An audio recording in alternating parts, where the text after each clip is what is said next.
वचन। एक परिवार में 3 नाम ले चुके हैं, सच भक्ति कर रहे हैं, उनको समझा रहे हैं, वो कह ठीक ठीक तुम कर लो।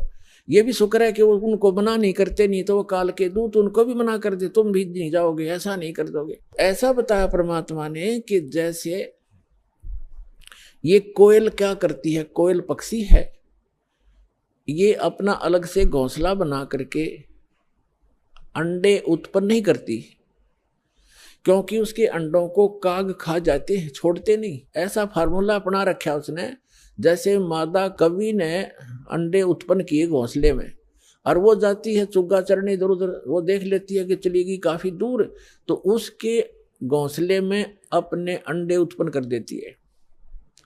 अब जो कवि आती है वापस, वो असमंजस में पड़ जाती है कि कौन से मेरे हैं, कौन से दूसरे हैं। तो वो इस असमंजस में उन चारों के चारों की ही परवरिश करना प्रारंभ कर देती है। और जब वो बच्चे उत्पन्न होते हैं तो एक जैसा कलर होता है, कोई पहचान नहीं होती उनकी, बिल्कुल सेम टू सेम रहते। और वो कोयल उस पर नजर रखती है घोंसले पर कि अब ये कितना उड़ारी भर रहे हैं, कितनी दूर तक जा सकते हैं। तो तब वो दूसरे दूर पेड़ पर बैठ के अपनी बोली बोलती है, कुहू कुहू की आवाज लगाती है। जो कोयल के बच्चे होते हैं उनको प्रभाव होता है उनका, वो एकदम ऐसे ऐसे देखते हैं। जब वो फिर बोलती रहती है तो उड़कर वो अपनी माँ की बोली से आकर्षित होकर अपनी माँ की तरफ उड़कर चल पड़ते हैं। अब कवि उनके पीछे पीछे उड़ती है कि मेरे बच्चे गए। कोयल आगे उड़ जाती है, दूर वृक्ष पर बैठकर फिर कुहू कुहू करती है, वो बच्चे फिर वहां से उड़कर आगे भाग लेते हैं। अब कवि ये सोचती है ये तो गए सो गए, पिछले बच्चे रह गए, उन पर कोई आपत्ति ना आ जाए, उनको संभालूं आकर के, वो वापस आ जाती है। तो कहने का भाव ये है कि उस घोंसले में 4 बच्चे थे, 2 कोयल के 2 काग के। कोयल वालों के वहां बोली असर करगी, काग वालों के वहां में भी नहीं, वो देख नहीं रहे, वहीं बैठे आराम से। तो इसी प्रकार समझना, जो परमात्मा के पूर्व जन्म के संस्कारी बच्चे हैं, संस्कारवश एक ही घर में जन्म भी है, जो काल वाले हैं वो नहीं मानेंगे, और जो कोयल के बच्चे हैं वो सतलोक आश्रम वाला में जल्दी आ लेंगे, ज्यादा देर नहीं लगाएंगे। यानी जो परमात्मा के बच्चे हैं, पूर्व जन्म के संस्कारी हैं, वो शीघ्र आ जाएंगे। परिवार के परिवार आ रहे हैं, वो सारे के सारे कोयल के हैं, भले ही वो काल के घोंसले में यहाँ यानी इस लोक में जन्म हो गया। एक जैसी क्रिया थी पहले, तो अब बदल जाएंगी, एकदम चेंज हो जाएंगी सब क्रियाएं भक्तों की, भक्तों जैसे लक्षण हो जाएंगे। तो इस प्रकार तो क्या बताते हैं परमात्मा, जो जन मेरी शरण है ताका हूं दासे, गेल गेल लाग्या फिरूं जब तक धरती आकाशे। परमात्मा कबीर भगवान जिसमें यहाँ आए हुए थे पृथ्वी पर, जो प्रत्येक युग में एक लीला करते हैं, जिसका वेद भी प्रमाण करते हैं, जिसके वेद भी साक्षी हैं कि भगवान ऐसी लीला किया करता है।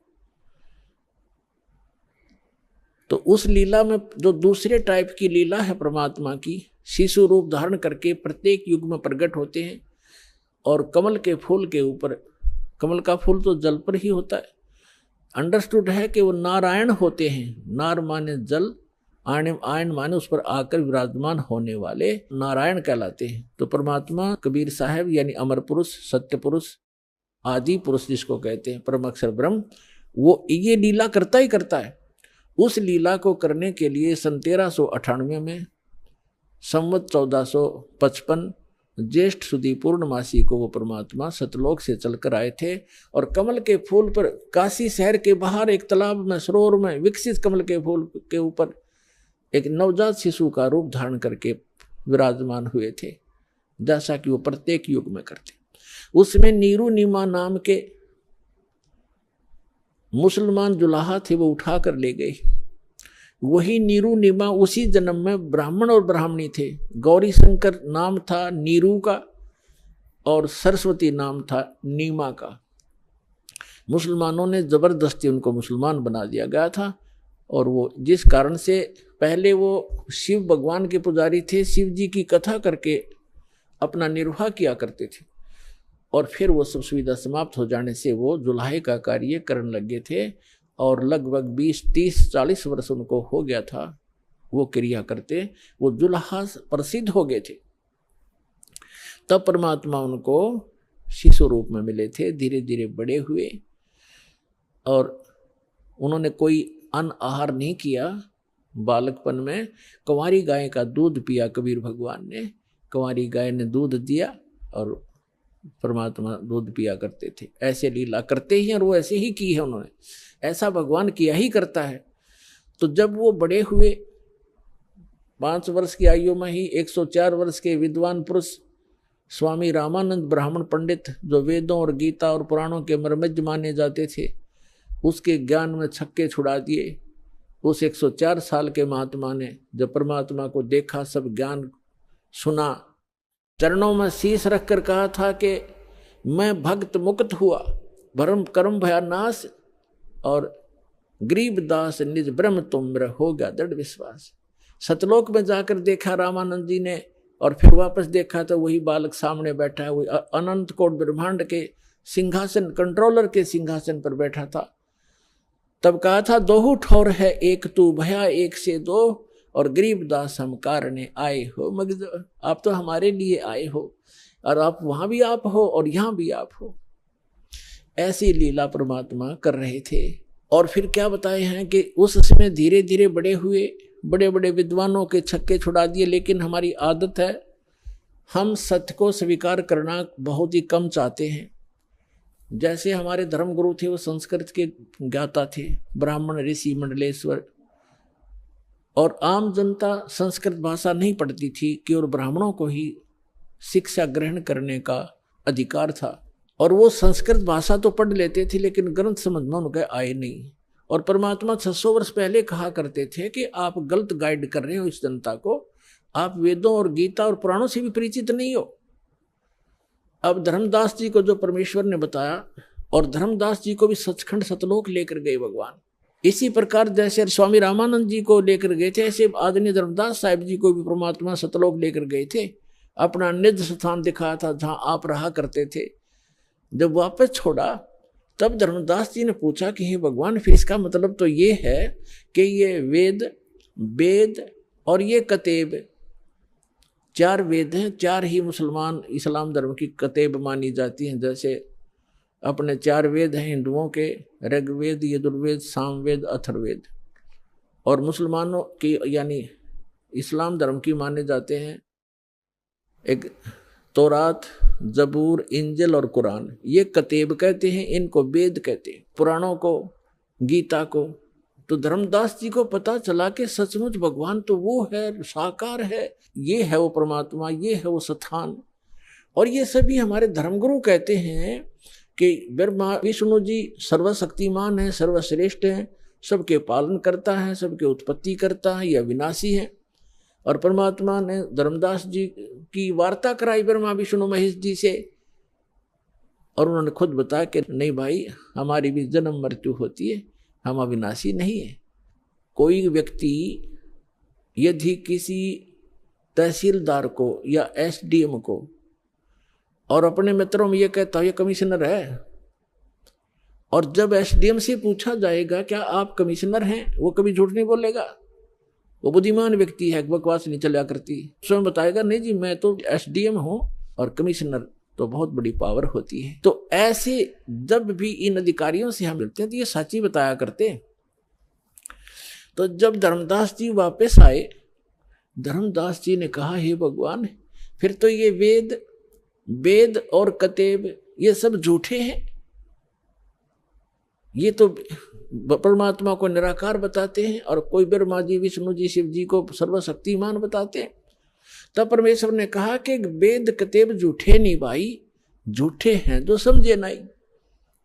ये वेद कतेब झूठे नहीं हैं, इनमें जिस सतर का ज्ञान है वो बिल्कुल ओके है, लेकिन कंप्लीट नहीं है, वो अलग बात है। जैसे मैट्रिक क्लास के 10वीं कक्षा का सिलेबस अपने सत्र का तो ठीक है, लेकिन वो एमए और बीए का नहीं है, बीसीए का नहीं है, वो सिलेबस अलग है। लेकिन उस मैट्रिक तक के जो शिक्षा है वो उसमें सहयोगी होती है।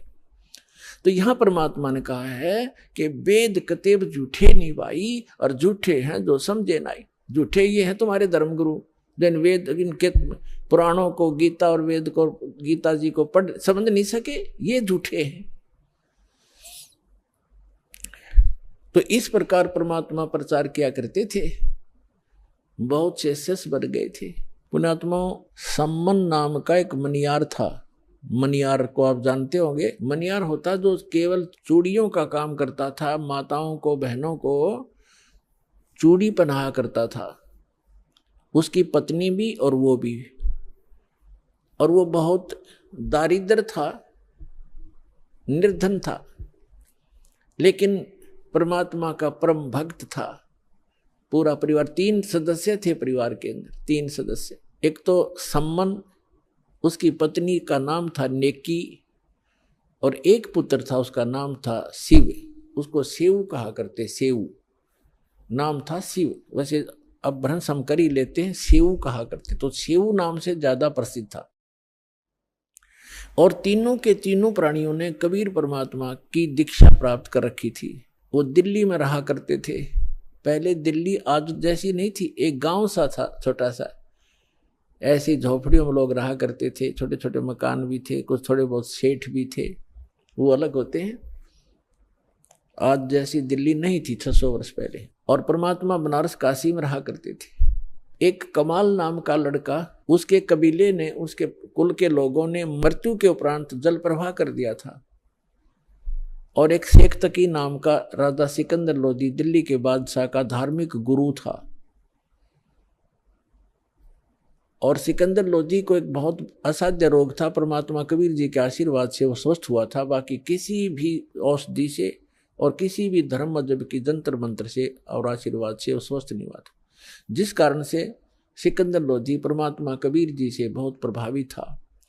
और उधर से धार्मिक गुरु उनका सिकंदर लोधी का जो शेख तकी था, वो ईर्षा करने लगा कबीर जी से कि ये अब ज्यादा महिमा प्राप्त होगी है, राजा के हृदय में ये समा गया है, किसी प्रकार इसको नीचा दिखाऊं और राजा मेरी तरफ फिर आकर्षित हो। कहते हैं 2 वजीर 2 फकीर और 2 पीर, उनकी कभी आपस में बड़ा नहीं करती। ये तो ऐसे समझ लो जैसे एक म्यान में 2 तलवार, कदे देखी सुनी ना कान। तो वो बहुत इस ताक में रहता था, किसी प्रकार नीचा दिखाऊं।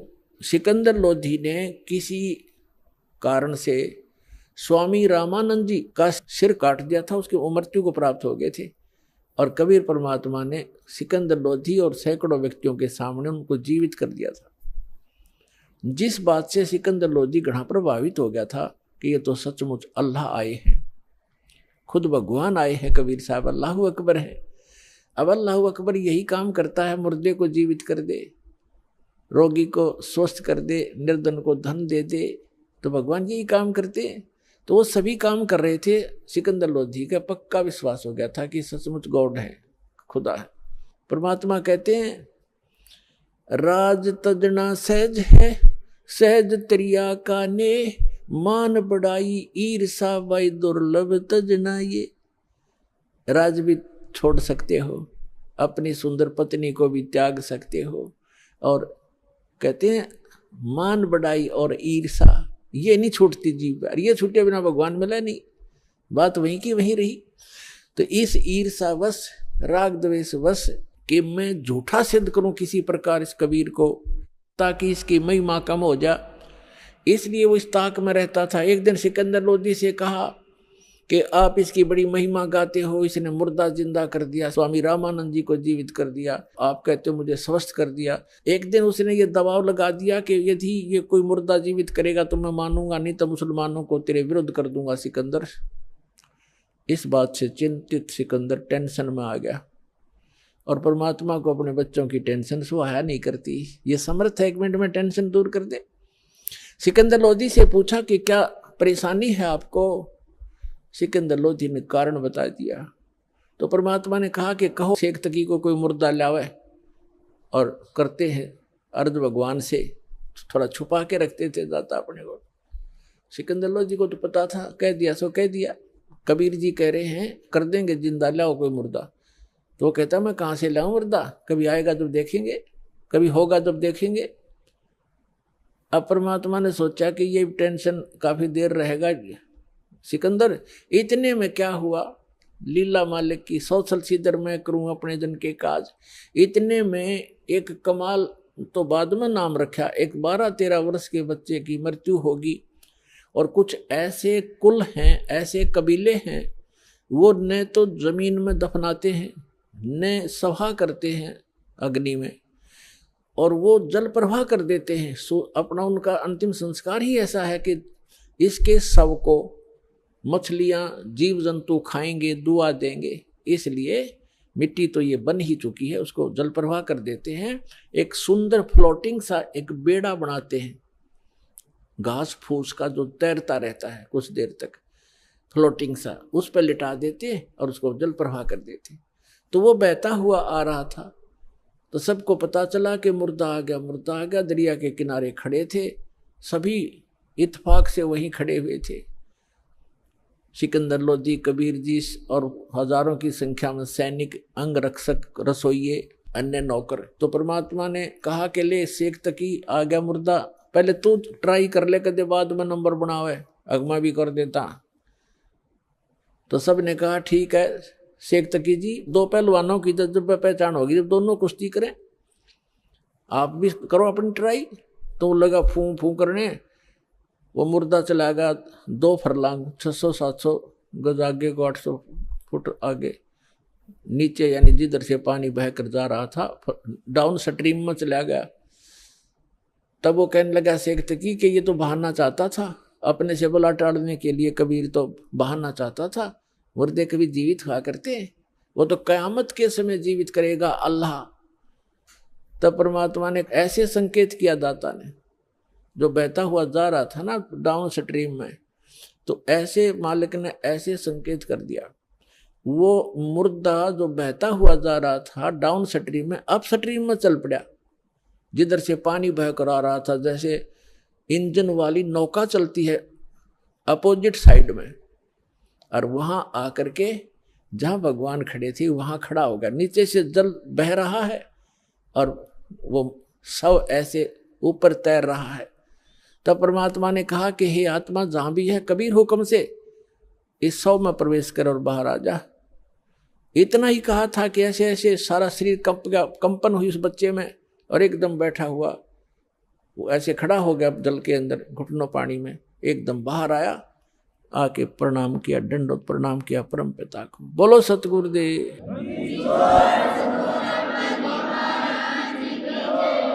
सभी ने ये कहा कमाल कर दिया, कमाल कर दिया। परमात्मा ने उस बच्चे का नाम कमाल रख दिया और उसको अपने बच्चे के रूप में रखा। अब बच्चे को पता नहीं कौन माता थी कौन पिता थे, दाता ने वो बच्चा अपने पास रखा, उसको भक्ति दी। अब क्या है कि कुछ दिनों के बाद परमात्मा के संग रहने से उस कमाल के अंदर अभिमान आ गया। राज तजना सहज है, सहज तरिया का ने, मान बढ़ाई ईर्षा ये दुर्लभ तजना ये। अब क्या है कि परमात्मा लीला करते हैं, वो कुछ एज्ड हो गए लीला में, शरीर में, और वो कमाल नाम का बालक 17-18 साल का हो गया, युवा, भक्ति मिल गई, ज्ञान रोज सुनाई करता, अपने मुंह बोले भगवान और पिता के साथ। वो तो सबका पिता है कबीर साहब, ऐसे तो सबका ही पिता है, सबका जनक है, सबका पालक है। अब ये गलती हो जाती है हमारे से, 4 बातें सीख कर, जो ज्ञान सुनकर हम स्वयं वक्ता बनकर प्रभुता के पात्र बनना चाहते हैं, ये जीव की सबसे बड़ी भूल और दुर्भाग्य होता है। ये संगत भी ज्ञान के अभाव से, किसी को से थोड़े से ज्ञान के वचन सुन लिए दास से प्राप्त, और वो ठीक सा बोलने लग गया और सब उसी की तरफ देखने लग जाते हैं, वाह वाह बहुत अच्छा बोलता है, खाक बोलता है बता। और फिर वही बात बिगड़ जाती है कि गुरु को तजय बजय सो आना ता पशुआ को फोकट ज्ञाना। गुरु को छोड़कर अन्य पर आसक्त होते तो वो भी एक फोकट ज्ञान है उन लोगों का, जैसे हम भगवान को छोड़कर इस काल पर आसक्त हुए थे, आज ये दुख भोग रहे हैं। तो इस प्रकार हमने अपने पतिव्रता पद से भी नहीं गिरना है। ज्ञान भगवान का है, बोलने वाला किसी तरह बोल रहा है वो उसका ज्ञान नहीं है, तो उससे आकर्षित नहीं होना चाहिए हमने, नहीं तो फिर हम पतिव्रता पद से गिर जाते हैं, नाम रहित हो जाते। तो कितना ही कोई वक्ता बना फिर जाओ, वो कर्महीन इंसान है जो फिर उसमें महिमा की भूख बन जाती है। यही रोग लग गया कमाल के। बहुत से जो संगत वाले थे वो कहने लगे, वाह भाई कमाल, आप तो गुरुजी से भी बढ़िया सत्संग सुनाते हो, कबीर साहब से। वो फूल गया, हवा तो किस समय भर दो या तुरंत भर जाती है। अब उसमें यह अभिमान हो गया और फिर नो कहने लगे, भी बड़ा सेवा करता है गुरुजी की, तेरे जैसी सेवा कोई नहीं कर सकता। एक दूसरी बीमारी यह होगी। तो परमात्मा तो अंतर्यामी थे, उसको पता था कि ये मरेगा, मूर्ख जहर खाने लग गया। अब संकेतों में समझा करते थे भगवान कि भाई अभिमान चाहे तो धन का हो जा, कोई दान गढ़ा करता है, दान का अभिमान हो गया, मैंने इतने पाठ करा दिए, मैंने ये बनवा दिया, फलान कर दिया। और चाहे कोई नू देखे बड़ा माड़ा फेरे, सारा दिन मंत्र करता रहता, दूसरे उससे प्रभावित होंगे, उसकी प्रशंसा करने लग जाएंगे, वह भी भूल है आपकी, क्योंकि आपकी यह भी कमजोरी है। अब जैसे कोई एक लड्डू खा रहा है और दूसरा यूं कह रहा, देख 4 लड्डू खा गया, वाह भाई वाह बड़े लड्डू खा गए। अब उसके लड्डू खाने का आपको क्या मिला? आप भी प्रबंध करो 4 लड्डुओं का, जब तक बराबर हो उसकी खाक प्रशंसा करे, वो भक्ति करे, तुम उसकी प्रशंसा करे, आप भी करो फिर तो ऐसे हम मार खाते। ये कमजोरियां हैं जो दास आपको बता रहा है, जो आपके भक्ति की गाड़ी में पंचर कर देंगी। इन कमजोरियों से बचना ही बचना है। एक वृद्ध व्यक्ति था, डॉक्टर के पास गया और डॉक्टर ने देखा अस्थि पिंजर सा शेष है वृद्ध, तो वो कहने लगा, डॉक्टर जी मेरे पिंडलियों में दर्द रहता है। डॉक्टर बोला, जी कमजोरी के कारण है बाबा। तो कहने लगा, जी मेरी ऐसे सांथलों में भी दर्द रहता है, सांथलों में।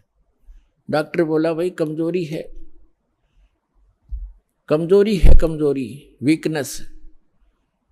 वृद्ध कहने लगा, जी मेरे सिर में भी दर्द हो जाता है। डॉक्टर कहने लगा, कमजोरी है। फिर उसने कहा वृद्ध ने कि मैं खड़ा होता हूं चक्कर आता है। तो डॉक्टर बोला, बाबा कमजोरी है।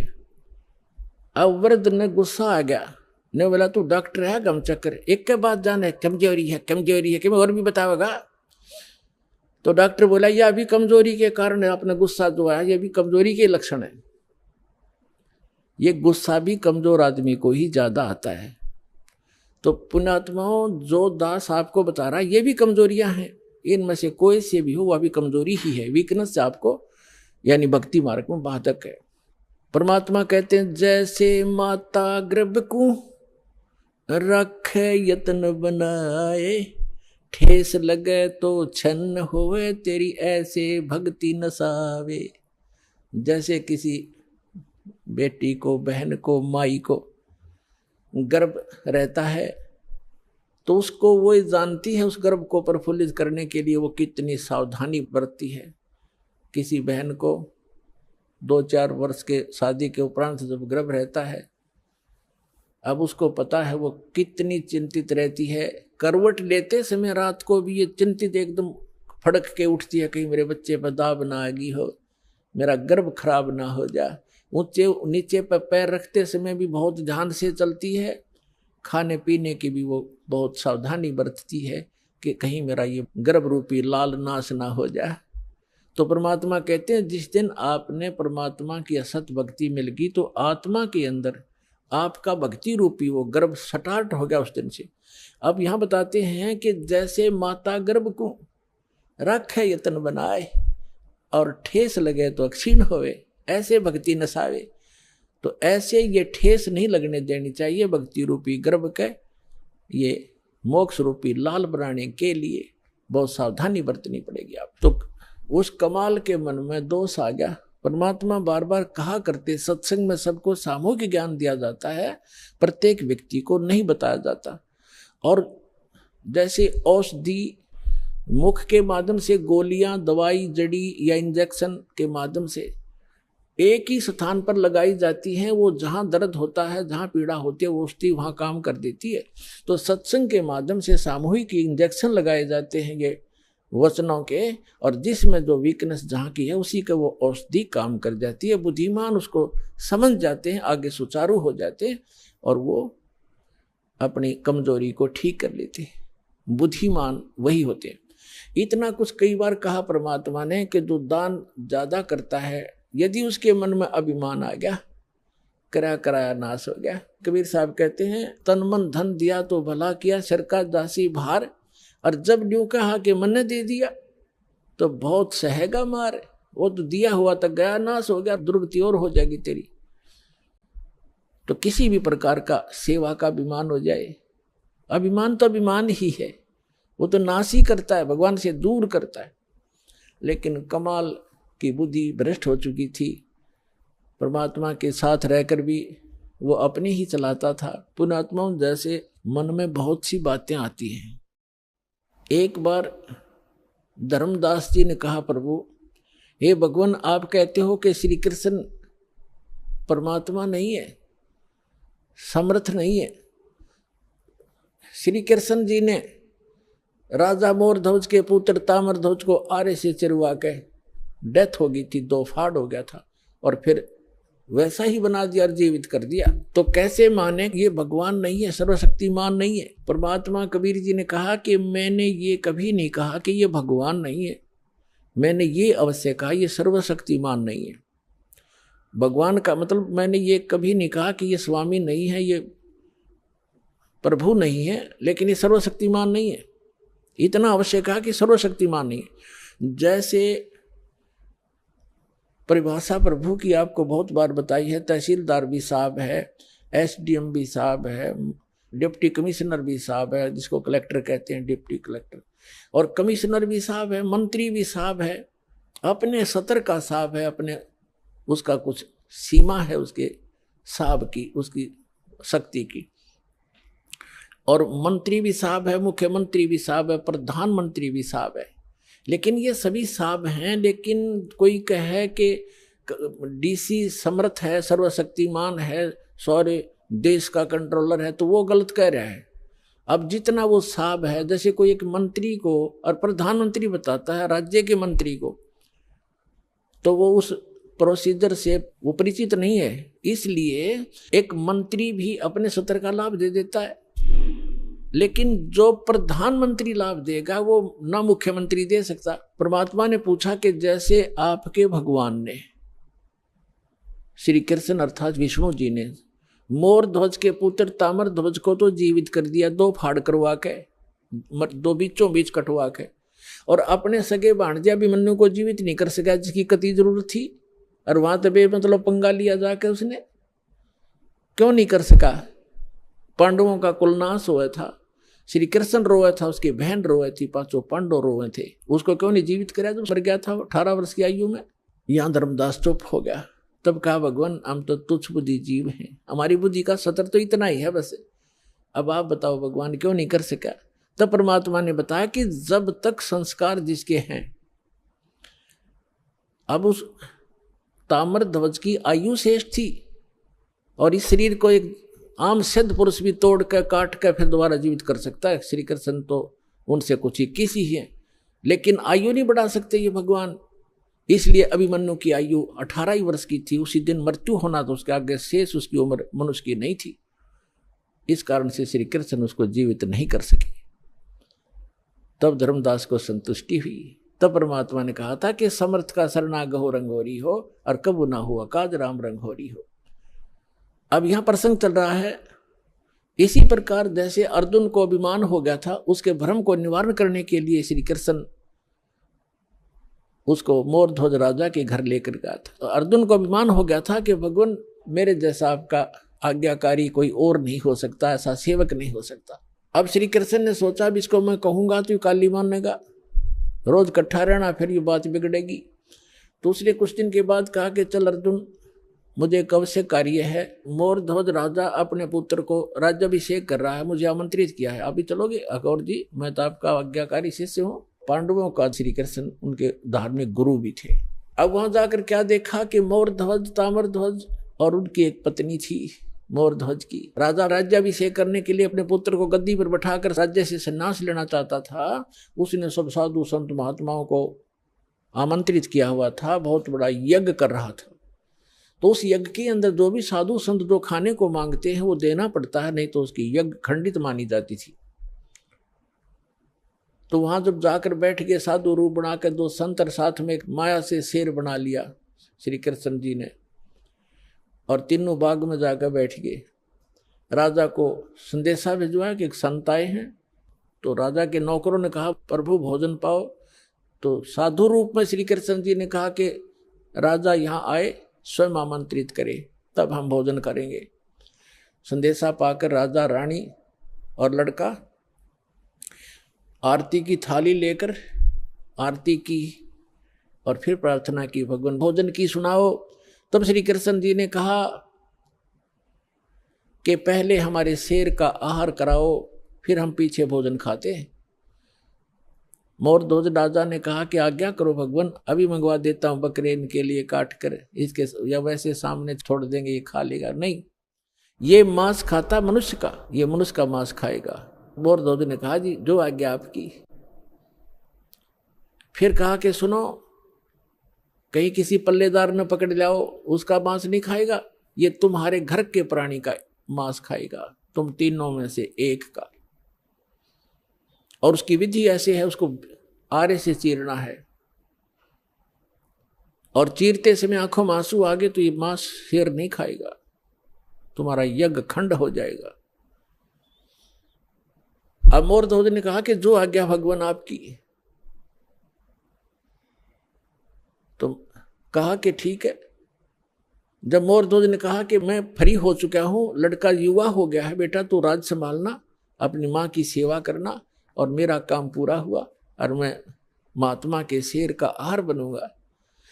रानी ने कहा कि देखो बात सुनो, आप मेरे पति हो और पति भरता पत्नी से पहले पति की मृत्यु होना कलंक होता है, मैं आपसे पहले मरूंगी, आप मुझे आहार बनने दो। और उसने ये कह दिया था संत रूप में विराजमान श्री कृष्ण जी ने कि आज जो इस मेरे शेर का आहार बनेगा वो सीधा स्वर्ग जाएगा, उनकी हौड़ लाएगी।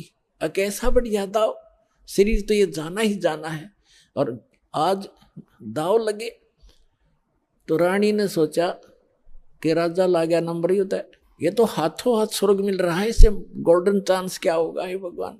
क्योंकि पहले संतों के वचनों पर विश्वास किया करते थे, ये तब नकली संतों ने खो दिया, अविश्वास हो गया जनता में। उस समय ये था कि जो संत बोलता है वो फाइनल होता है, इसलिए रानी ने पंजे गाड़ दिए। अग नहीं, आप नहीं, मुझे काट दो, मुझे शेर का आहार कर दो। और मन में ये थी कि मुझे स्वर्ग मिलेगा, इससे बढ़िया चांस क्या होगा, और मैं क्या संभालूंगी। बालक ने, बाप यहाँ रहेगा तो इसको राजकाज में गाइड करता रहेगा, बच्चा दुखी ना होगा। इसलिए अब तीसरा नंबर था उसका। ताम्रध्वज ने सोचा कि अभी बात बिगड़गी, प्रथम था स्वर्ग प्राप्ति और दूसरे मैंने माता पिता की सेवा क्या की है, ये कट जाएंगे तो मेरा धर्म बिगड़ गया। इसलिए महात्मा से खड़े होकर कहा कि महात्मा जी इस दास को चीर दो, मुझे कटवा दो, मैं आपके शेर का आहार बनूंगा। माता पिता मैंने आपकी क्या सेवा की, मुझे पाप लगेगा। लास्ट में उन तीनों ने जो संत रूप में विराजमान श्री कृष्ण जी से कहा कि महात्मा जी आप ही फैसला कर दो हमारा, आप जिसको कहेंगे वही आपके हाजिर होगा। तो उसने क्या फैसला किया कि दोनों तुम पति पत्नी इस अपने पुत्र को आरे से चीरो, यहां से चीरना शुरू करना और नीचे तक 2 भाग कर दो। फाइनल फैसला हो गया, नो ऑब्जेक्शन। आरा ले आए, जैसे लकड़ी चीरने का होता, दोनों तरफ से पकड़ के ऐसे चीरते हैं। लड़का बैठा लिया नवा धोआ के, और ये कंडीशन थी कि आंखों में आंसू नहीं आने चाहिए। अब फिर जब वो चीरने लगे ना, बीचों बीच चीरना प्रारंभ कर दिया था, और चीरण में एक उठा लकड़ था, 5-4 मारे आर पार हो जाना था वो। तो उस समय श्री कृष्ण जी यानी महात्मा रूप में विराजमान ने कहा कि ऐसा करना, ये दायां जो हिस्सा है राइट साइड ही शेर खाएगा, बाएं को एक तरफ फेंक देना। अब लड़के की आंखों में आंसू आ गए, ताम्रध्वज की आंखों में आंसू आ गए, आंसू आ गए। और माता पिता ने जल्दी में चीर दिया, ज्यादा देर नहीं देखा जाएगा लड़का। यूं कहते ही वो आधा हिस्सा 2 भाग हो गया था। तो फिर श्री कृष्ण ने कहा कि भाई ये हमारा काम नहीं, इसकी आंखों में आंसू आ गया, इसका मुंह ममता रहेगी कोई, ये रो रहा है लड़का। तो उस उस अभी तड़फ रहे शरीर से आवाज आई कि हे अंतर्यामी, आप तो महात्मा हो, अंतर्यामी हो, मैं इसलिए नहीं रो रहा था कि मुझे कोई ममता है, मैं इसलिए रो रहा हूं कि मैं इतना, मेरा कोई लेफ्ट साइड का इतना गंदा होगा, मैं इतना पापी हूं कि मेरा पूरा शरीर भी आपके काम नहीं आ सका, इसलिए रो रहा हूं। तब खुश हो गए वो संत और खड़ा होकर के उसको आशीर्वाद दे दिया। बच्चा नो का नो जीवित हो गया।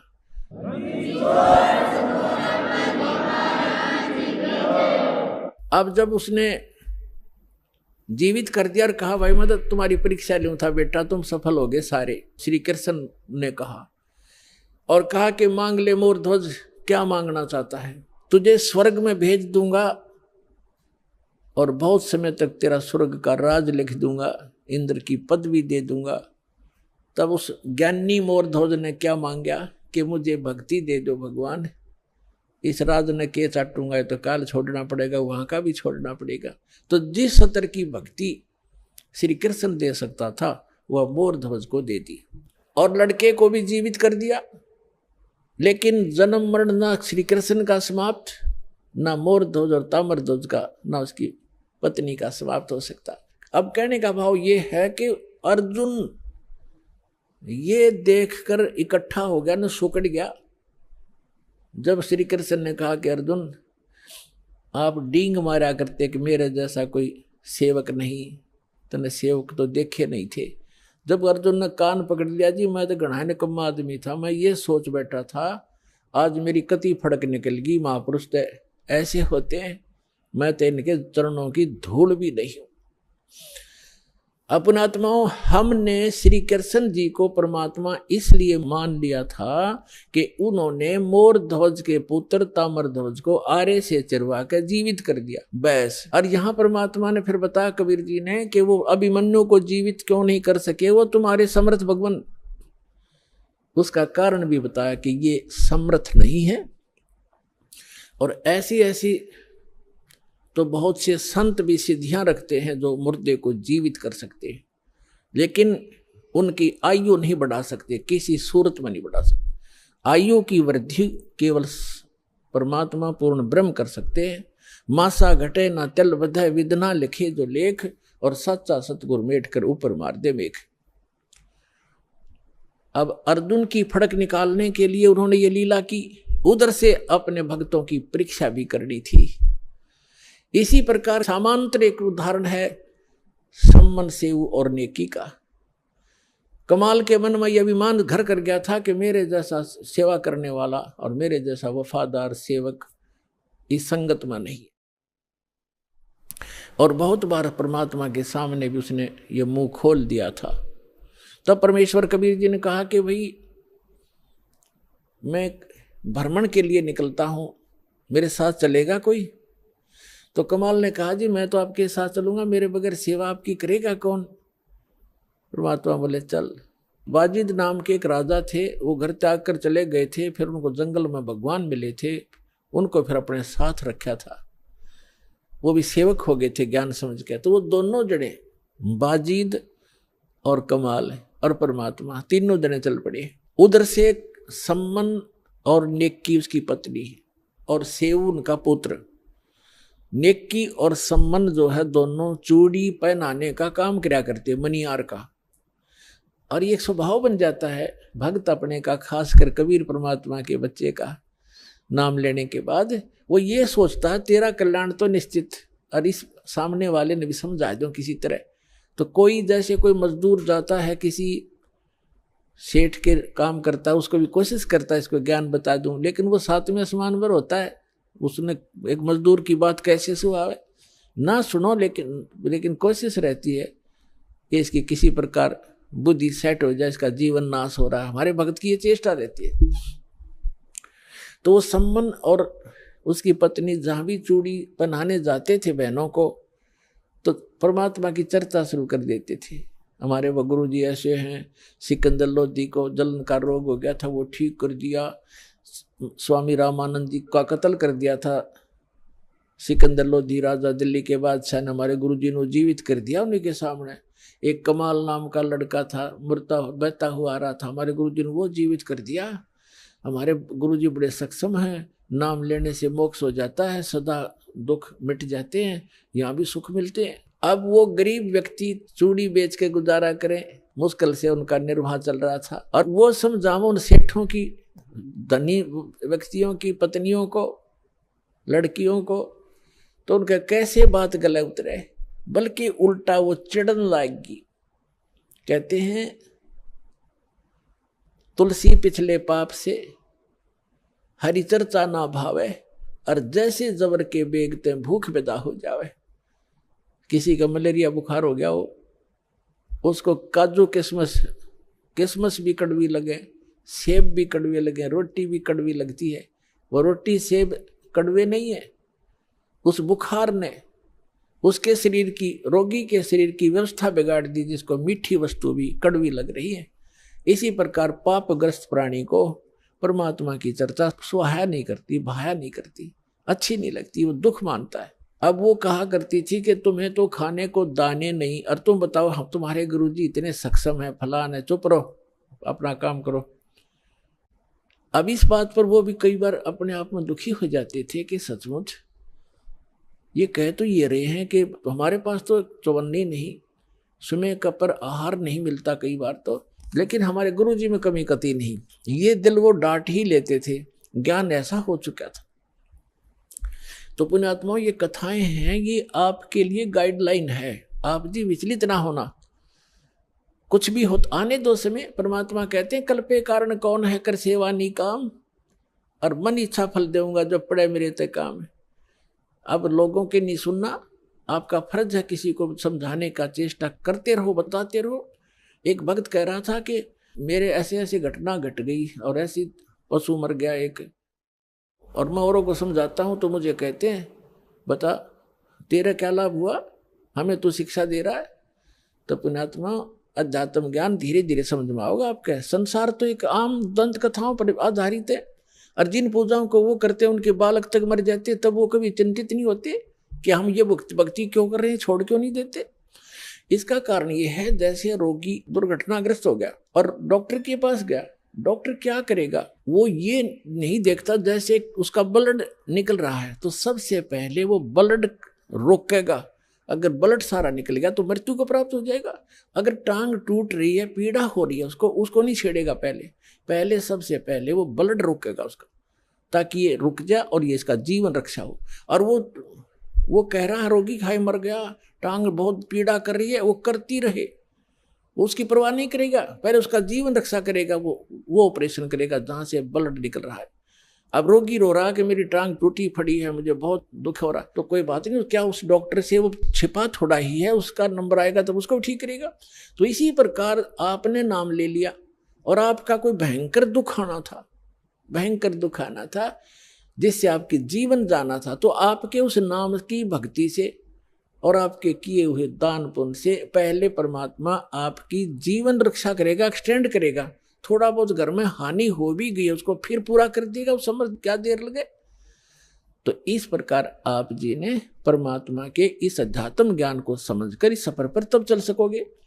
समाज तो अपने सतर का ज्ञान रखता ही है, उसको उतना ही ज्ञान है, आप चिंतित मत होना, लगे रहना।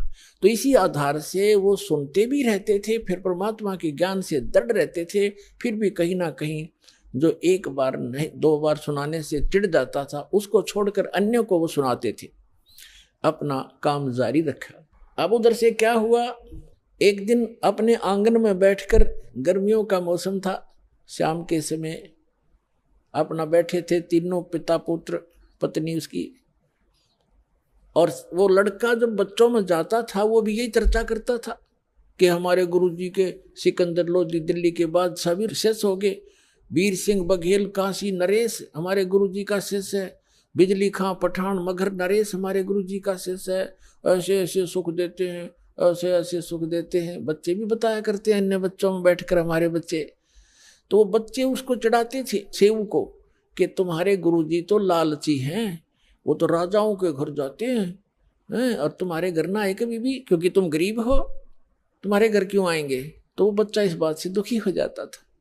अपनी माँ से एक दिन कह रहा था, दोनों पिता पुत्र वहीं बैठे थे, उनकी माँ भी बैठी थी बच्चे की, तो लड़का कहने लगा पिताजी गुरुजी कभी अपने घर भी आएंगे। तब नेकी ने कहा बेटा अपने घर तो वो रहते ही हैं, हम भगवान से जुड़ गए हैं तो हमारे साथ है परमात्मा, हमें दिखाई नहीं देते। ये तो ठीक है माता जी, लेकिन एक बार गुरुजी अपने घर आ जाए ना, बस फिर तो जो मेरे को ऐसे ऐसे गली के बच्चे कहते हैं उनका मुंह बंद हो जाए, फिर मैं बता दूं हमारे गुरुजी लालची नहीं है। तो कहने लगी बेटा भगतों ने संसार की नहीं सुननी चाहिए, अपने गुरुजी के ज्ञान को आधार बनाकर जीना चाहिए। कहने तो उन बच्चे बालक हैं, उनको पता नहीं है, हमारे गुरुजी लालची थोड़े हैं, उनकी दृष्टि में तो सभी एक जैसे हैं। फिर भी बालक है, आंखों में आंसू भर के कहता है एक बार गुरुजी आ जाए ना, बस फिर तो मैं उनको कह दूंगा देखा ना हमारे गुरुजी ऐसे नहीं है। परमात्मा कहते हैं कि मेरे भगत की टेंशन मेरे से देखी नहीं जाती। अब उधर से वो चल ही पड़े थे, उधर से वो कह रहे थे, इतने में सामने आके दरवाजा बाहर की तरफ खड़े हो गए गेट पे और आवाज लगाई रे सम्मन। नेकी कहने लगी गुरुजी का आवाज नजर आती है। सम्मन कहने लगा गुरुजी कहाँ आएंगे इतनी दूर, उनके पास समय कहाँ है, लाखों से उनके कहाँ कहाँ जाएंगे, आपको वैसे धोखा लग गया।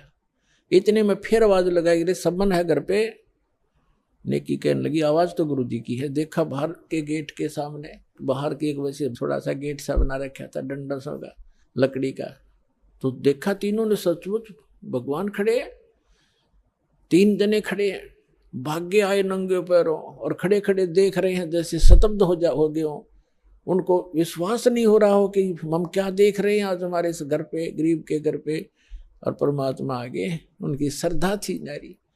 तब कमाल ने कहा कि गुरुजी को ऐसे खड़ा रखोगे अंदर भी ले चलोगे, बहुत दूर से चल कर आए हैं। तब वो एकदम सपना सा टूटा, चरणों में दंडोत प्रणाम किया और बैठा दिए झोपड़ी में, थोड़े जैसे भी कपड़े थे फटे पुराने बिछाकर। अब सम्मन गुरुजी के उन भक्तों के पास बैठ गया, चर्चा चलते रहे। फिर कुछ देर के बाद पूछा भगवान खाने का सुनाओ, अभी खाओगे या कुछ ठहर के? तो परमात्मा ने कहा कि भाई भूख तो लगी है बच्चा, पैदल चल कर आए हैं, भूख लगी है, व्यवस्था कर लो। सम्मन अपनी पत्नी के पास पीछे झोपड़ी में आया, बीच में आंगन था, पीछे रहने की एक झोपड़ी थी। उसमें आकर कहा कि भोजन बनाओ गुरुजी के लिए, संतों के लिए। नेकी ने कहा कि आज हमारे घर पर 100 ग्राम भी आटा नहीं है।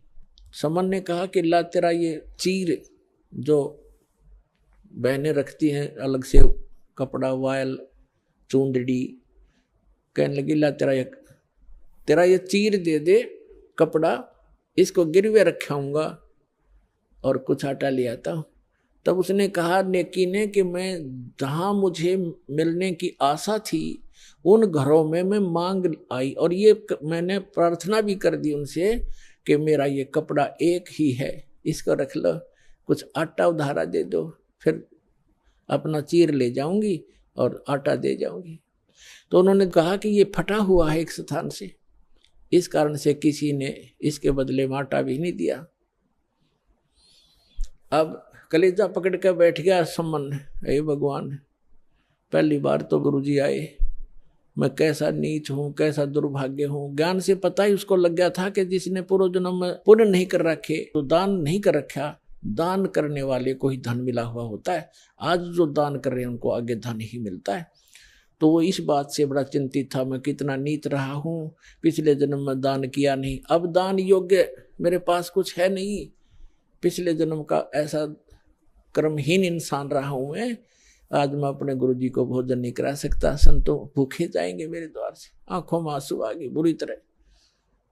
तब नेकी ने कहा कि आप ऐसा करो, चिंता मत करो, कोई यत्न बनाओ, आप रात्रि में चोरी कर लाना और गुरुजी से कह दो भगवान सुबह भोजन कराएंगे, अंतर्यामी सब जान जाते हैं।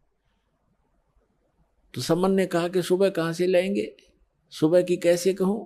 नेकी ने कहा कि रात्रि में चोरी कर लाओ तुम। अब उसी समय सेऊ कहने लगे, अब लड़का रोज सुना करता माता पिता के मुख से बेटा भूखा रह जावे, पर चोरी नहीं करनी चाहिए। चोरी करने वाला व्यक्ति कभी भी सक्सेस नहीं होता, उसका नाश होया करता है, महाअपराधी व्यक्ति होता है।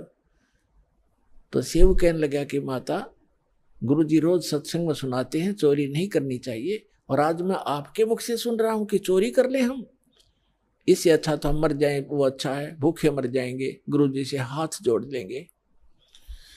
तब नेकी ने कहा बेटा बात सुन पुत्र, तेरी बात बिल्कुल सही है, चोरी करने वाले का नाश होता ही होता है, विनाश होता है।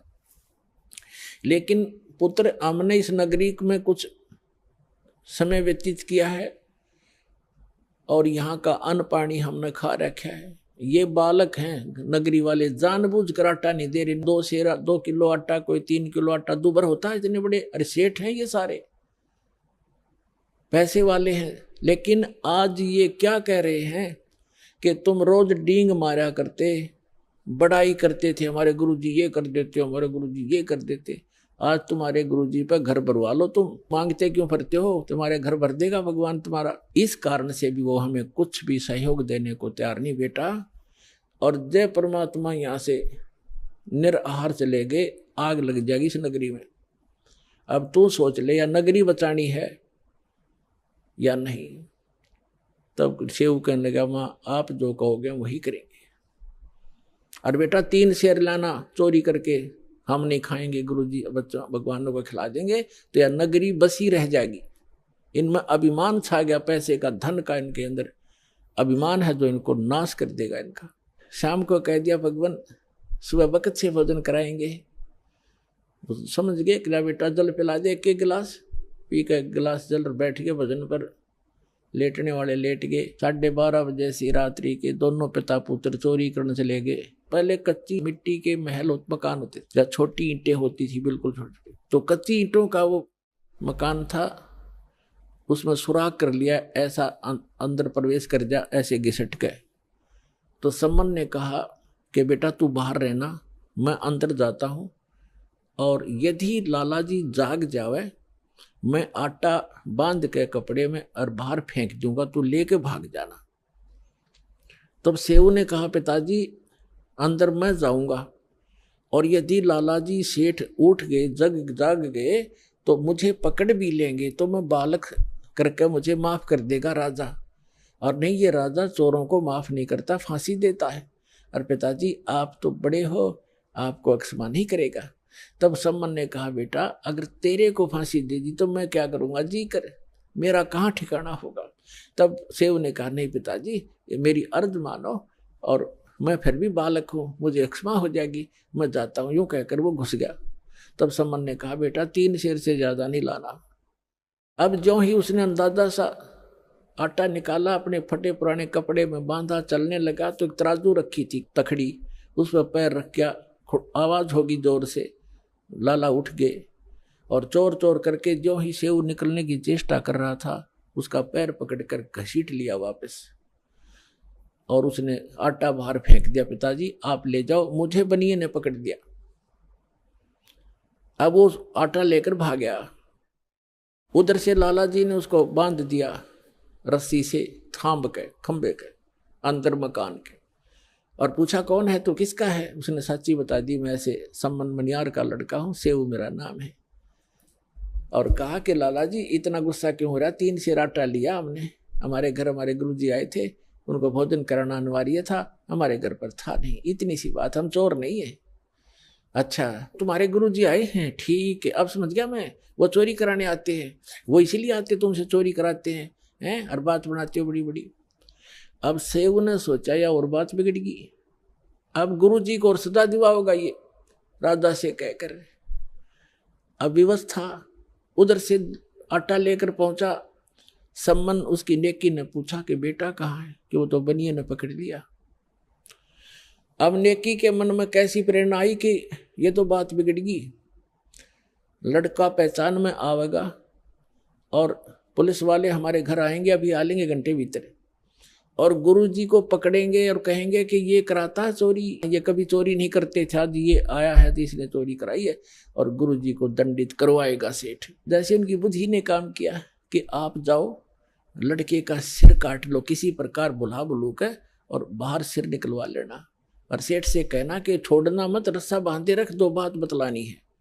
और लड़के की शीश काट ला, और फिर सेठ उसको घर नहीं रखेगा, वो अपनी जान बचाएगा, 302 के मुकदमे से बचेगा, और वो उसको कहीं और डालेगा, फिर तुम 100 उठा लाना। अब नेकी लेके इतना बड़ा थुर्रा और चल पड़ा, और जाके कहा कि सेऊ बेटा 2 बात करनी, कल तो आप शायद मारे जाओगे बेटा, और हम दो बात बताना चाहता हूँ तेरे कान में। तो सेव ने कहा लाला जी से कि सेठ जी मुझे कुछ दो बात करनी मेरे पिताजी से, बाहर मेरा बाप खड़ा है, मुझे दो बात कर लेने दे। वो कहने लगा नहीं नहीं, तू भागने की चेष्टा करता है कि नहीं, रस्सा ढीला कर दे पैर का, बांधे रख मजबूती से, इतना मैं शीश निकाल कर बात कर रहा हूँ। अब सेठ ने सोचा कि ज्यादा चोरी तो कुछ की नहीं है, थोड़ा सा ढीला कर दिया, रस्सा थाम के बांधे रखा। तब सम्मन था, बाप का हाथ नहीं चला बेटे का सिर काटने, पीछे को हाथ करके और ऐसे स्तब्ध हो गया, ना हाथ आगे हो, काटने की हिम्मत नहीं पड़ रही थी। तब सेव ने कहा पिताजी बात सुन, यदि आप मेरे पिता हो, मैं आपका अंश हूं, तो आज मेरी बात को मानना पड़ेगा, नहीं तो मैं आपका बेटा नहीं हूं, किसी गैर की संतान हूं। आज मेरा सिर काट दे पिताजी, ना गुरुजी का कोई ठिकाना नहीं है आज। इतनी बात सुनते ही सम्मन ने एकदम मारी वो तलवार और लड़के की गर्दन काट के बालों से पकड़ कर लेकर चल पड़ा। अब सेठ को पता चला ये तो नाश हो गया, बात बिगड़ गई, ये 302 का मुकदमा 13 लगेगा। उसने उस लड़के को घसीट कर दूर बनी में जाकर, एक पजावा था, पजावा जैसे बदानी भट्ठे होते, उनके खड्डों में गिराया और अपना जो सुराख बनाया था उसको बना के वैसा ही लीप लाप कर रेत रात मार के ऐसा कर दिया जैसे कुछ हुआ नहीं यहाँ पर। अब नेकी ने कहा कि अब ऐसे कर, इस सिर को रख दे यहाँ अलमारी के अंदर छुपा के, और वापस जाओ, लड़के के चिन्ह पावेंगे, घसीटा हुआ लेकर जाएगा सेठ, कहीं डाल के आया होगा, वहां से भी उठा लाओ, क्योंकि मर्डर कहीं पता लग गया तो फिर सारा बात फैल जाएगी और पहचान होगी। अब सेव कुछ देर आया, फिर वापस गया, इसमें काफी घंटा सारा लग गया। इतने में सेठ अपना उसको डाल के सारा काम करके आराम से बैठ गया। वहां जाकर देखा जहां उसके निशान जा रहे थे घसीट के, उन चिन्हों के साथ साथ जाकर बच्चे को उठा कर लाके अंदर के कोठे में डालकर कपड़े बोरी बारी से ढक दिया कि गुरुजी चले जाएंगे, उसके बाद बच्चे का अंतिम संस्कार कर देंगे। अब उधर से भोजन बढ़ाया, लड़का कटा पड़ा है, इकलौता पुत्र की गर्दन कटी पड़ी है, वो कत्ल हुआ पड़ा है, और माँ रोटी बना रही है गुरुजी के लिए। भोजन बना के और कहा सम्मन से कि बुलाओ महात्मा जी को, गुरुजी को जल्दी भोजन करा देंगे, फिर ये प्रस्थान कर जाएंगे वक़्त से। सुबह 5 बजे भोजन करा दिया, 4:30 बजे बना दिया। परमात्मा उठे, उनके तीन पात्रों में, 3 दोनों में भोजन डाल दिया, सारा जितना बना रखा था। परमात्मा ने कहा भाई ऐसे करो, इसको 6 दोनों में डालो, 3 तुम हो 3 हम हैं। तब समन ने कहा महाराज जी हम तो फिर खा लेंगे, आप खाओ। नहीं, परमात्मा बोले प्रसाद बनाएंगे भाई और सब खाओगे, बैठ जाओ। अब वो दोनों बैठ गए, उन्हें 5 पात्रों में कर दिया उसको। परमात्मा ने कहा 6 में कर भाई, वो 6 में कर दिया। 5 बैठ गए खाने के लिए अपने अपने सामने रख के, और यूं नहीं बताना चाहते कि लड़का ऐसे हो गया। अब वो ये सोच रहे थे गुरुजी पूछेंगे तो बतावांगे, हम जिक्र भी नहीं करना चाहते, और पूछेंगे तो कह देंगे जी कहीं खेलने चला गया होगा। वो तो अंतर्यामी थे, कहाँ पूजना था उन्होंने। तब कहा कि आओ सेव जी मिलो, ये प्रसाद प्रेम, शीश कटते हैं चोरों के और सादा को नितक सेम। कहते हैं सेव धड़ पे शीश चढ़ा, वो बैठा पंगत माँ, और नई निशानी गर्दन कहियो ओ सेवक ना। बोलो सतगुरुदेव।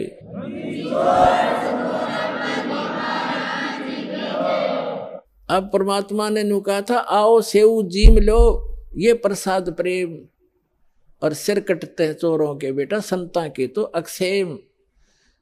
संतों की तो शीश की रक्षा होती है। आ जाओ आप भोजन पाओ। कहते हैं सेव धड़ पर शीश चढ़ा, अपने आप शीश उठकर उस धड़ पर लग कर, और सेव भाग्य आया बाहर बैठ के, और भोजन पंगत में बैठ गया खाना खाने के लिए। और माता पिता ने निशान देखा कि निशान भी नहीं गर्दन का कहीं कटे हुआ। अंदर उठकर जाकर देखा वो शव नहीं, वो शीश नहीं, वहां रकत के कुछ धब्बे जरूर पड़े हैं। तो पुण्यात्माओं, यदि भगवान की ही आप तुलना करना चाहते हो, पहचान करना चाहते हो, श्री कृष्ण जी को आपने ताम्र ध्वज के जीवित कर देने मात्र से उनको भगवान मान लिया, तो कबीर भगवान के ये लक्षण उसके समांतर समझना। और देखो जैसे कमाल था उसका जीवन शेष नहीं था और परमात्मा ने उसकी एक्सटेंशन आयु कर दी। अब उस दिन कमाल के हृदय में धक धक हुई और चरण पकड़ दिए ने बोले भगवान। परमात्मा ने कहा सेवु तो कह रहा था ना मेरे जैसा कोई सेवक नहीं, तूने सेवक तो देखे नहीं थे बेटा। कमाल भी शतब्द हो गया, नु कहने लगा भगवान सचमुच मैं तो इनके चरणों की धूल भी नहीं था। तो बेटा एक से एक साधु भक्त होते हैं, अभिमान नहीं करना चाहिए। उसकी फड़क निकाली। अब फिर क्या किया, परमात्मा ने कहा बेटा तेरा अब देखना ठाठ हो जाएंगे समन। कहते हैं सत ना छोड़े सूरमा, सत छोड़े पतदा, और सत के बांधे लक्ष्मी फिर मिलेगी यार। आपने अपनी तो क्रिया को छोड़ना नहीं चाहिए। जैसे वो मजाक करते थे इसे तुम्हारे भगवान ने ये कर दे, लड़का जीवित किया और फिर सम्मन को इतना धन दे दिया परमात्मा ने, 1 नंबर का सेठ का है उसी जीवन में। तो परमात्मा कहते हैं कल्पे कारण कौन है, मन में ज्यादा कल्पना मत कर, फलाना यूं कह रहा था तुम्हारे कुछ नहीं हो रहा। आन दे समय कल्पे कारण कौन है, कर सेवा नहीं काम, और मन इच्छा फल देऊंगा जब पड़े मेरे ते काम। फिर परमात्मा कहते हैं धीरे धीरे रे मना धीरे सब कुछ हो, और माली सींचे 100 गुणा समय आए फल हो। अब आपने आम का बीज बोया है, जैसे पौधा बोते हैं, सैकड़ों घड़े उसमें पानी की सिंचाई होती है, और उसको परिपक्व होने दो। परिपक्व होने के बाद फिर देखना कितना लदपद होगा फलों से। आप भी खा लोगे, पड़ोसी भी खा लेंगे, रिश्तेदार भी ले जाएंगे, तो भी खत्म नहीं होगा।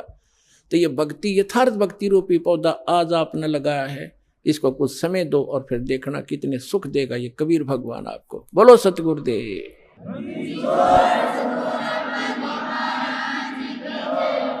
तो पुण्यात्मा इस सत भक्ति के करने से आपको यहाँ भी सहायता मिलेगी और उस स्थान पर चले जाओगे जहाँ कोई दुख नहीं। अपनी भक्ति करो, औरों को समझाओ और बार बार सतलोक आश्रम वाला माओ। बोलो सतगुरुदेव।